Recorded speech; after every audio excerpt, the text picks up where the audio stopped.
Welcome to ஷீபிள்ஸ். இன்னைக்கு traditional எள் உருண்டையை ஈஸியாக எப்படி செய்யறதுங்கிறத பார்க்கலாம். டேஸ்ட்டும் சூப்பராக இருக்குங்க. புரோட்டீன், ஃபைபர், எலும்புக்கு தேவையான கால்சியம், மெக்னீஷியம், மேங்கனீஸ், ஜிங்க்னு ஏகப்பட்ட சத்துக்கள் உள்ள உணவு எதுன்னா அது எள்ளு தாங்க. மில்லட்லேயே அதிக கால்சியம் உள்ள ராகியையும் இதில் சேர்க்கறதுனால இந்த உருண்டை எலும்புக்கு ரொம்ப பலம் கொடுக்கக்கூடியது. வளர்கிற குழந்தைங்களுக்கு இது ஒரு ஹெல்த்தியான ஸ்வீட்டு. முதல்ல எள்ளுருண்டை செய்யறதுக்கு எள்ளை நல்லா தேய்ச்சி கழுவிக்கணும். நான் 1 கிலோ எள்ளு எடுத்துக்கேன்.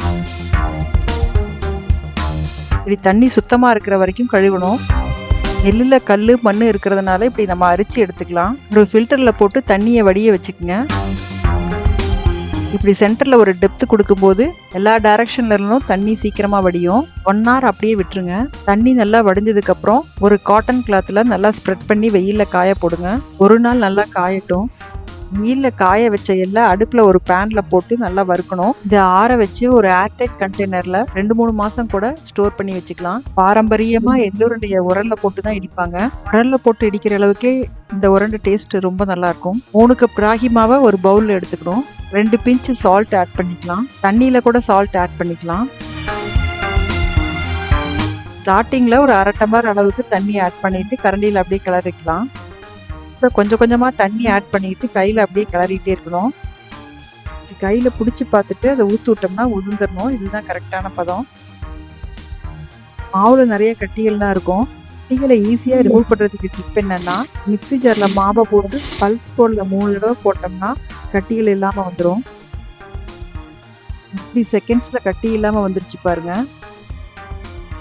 துணித்தட்டில் ஈரத்துணி போட்டு இந்த மாவை அதில் கொட்டிக்கலாம்.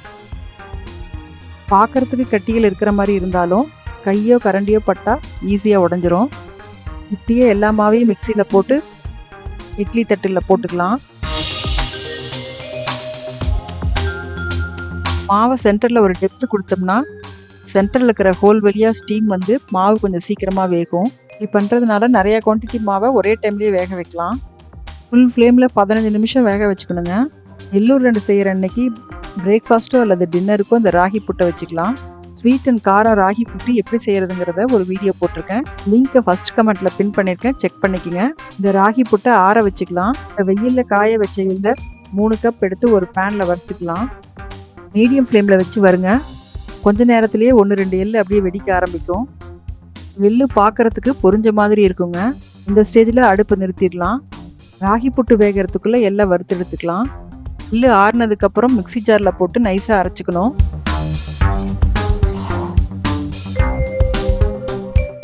எந்த கப்பில் எள்ளை மெஷர் பண்ணிங்களோ அதே கப்பில் ராகி புட்டை 3 கப் எடுத்துக்கோங்க.